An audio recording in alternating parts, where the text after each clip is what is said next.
All right, so let's. I just want to take the audience kind of what preparation is like. What's a day to day look like for you as you're training for this Las Vegas finals? Sure. Yeah, we have a gym, as you might know. It's called Jungle Gym in Tampa, and we have a pretty big training crew. I train with Vance Walker and Enzo, who were also on the episode last night, as well as my family. I train with my sister Caitlin and my wife Ashley and my brother-in-law David. They all competed this year, and we usually will do trainings late into the night leading up to the show because it films overnight. And so we'll do sometimes trainings at midnight or 2 a.m. Our schedule starts to flip a little bit as we prepare for the show, and we're training usually 6 times a week, probably 3 hours a day, maybe more sometimes. We spend a lot of time doing obstacles. We also do supplemental exercises, like we do juggling together. We go on the rower and skier to get our heart rate up, and we do really intense, like CrossFit style and calisthenic style exercises with that. Just to get our bodies in shape and our bodies able to do obstacles. And we do hand-eye coordination drills with, as I said, juggling, and also just like track drills for catching things and stuff like that to make sure our hand-eye coordination is good going on to the show as well. Yeah, that's that sounds very tiring. It's intense. Yeah. Exactly. But I mean, looking at it, obviously you need to have like there's more than just lower body strength, upper, like you have to have a combination of everything, right? Yeah, and you don't want to get caught getting too good at one thing, and then like a lot of athletes are really strong on maybe stage 3, but then can't do stage 1 because their parkour and their ability to hit a trampoline properly isn't quite what it should be. Absolutely. So as you get ready to take the stage to run the obstacle, what kind of goes through your head, and do you kind of have any pre-obstacle rituals? Yeah, I was actually talking to Enzo about this. We were kind of reminiscing because right before you run, you are so stressed because you're watching so many people. Most of them are your friends. You're watching them either fall on the course or you're happy for them because they're clearing the course, and you kind of hope you get to have that moment too.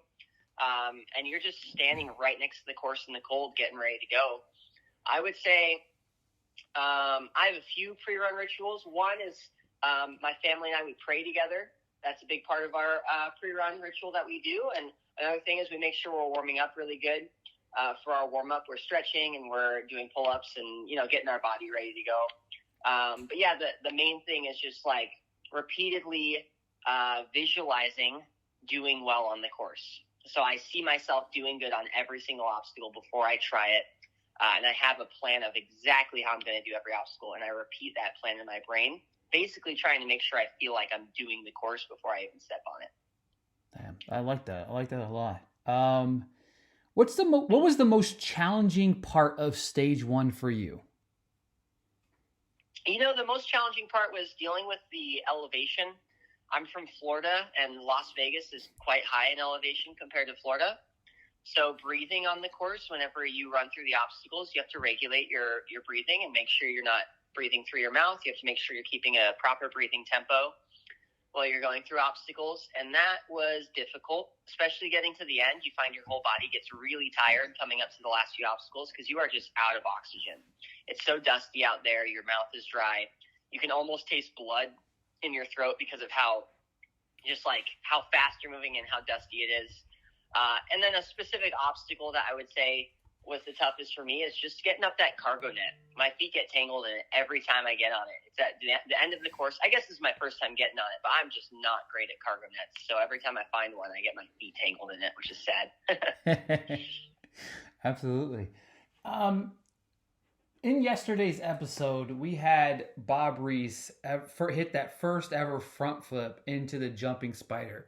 How hard is that logically to do? I've tried it before. Usually whenever I do it, it takes me about 10 tries to get one good attempt in where I'm landing it. So for Bob to do that, I mean, I would never try that on the show. That's insane. And I think it's really impressive. And knowing Bob, I know that he's the type of guy who would do that. Obviously, they kind of showcase that in his story. But I would say It's one of the most difficult things I've ever seen someone do on the first try. It's very impressive. In the first episode, you had the fastest time. How does it feel to run the fastest in that first episode and kind of set the tone for the other competitors? Yeah, it feels really good. You know, when you go on the course, you don't run thinking, oh, I need to have the fastest time, or at least I don't run the course thinking about that. I run the course taking it one obstacle at a time and making sure that I push to my best capacity that I can do. And if that turns out well, then usually that can end up giving me the fastest time.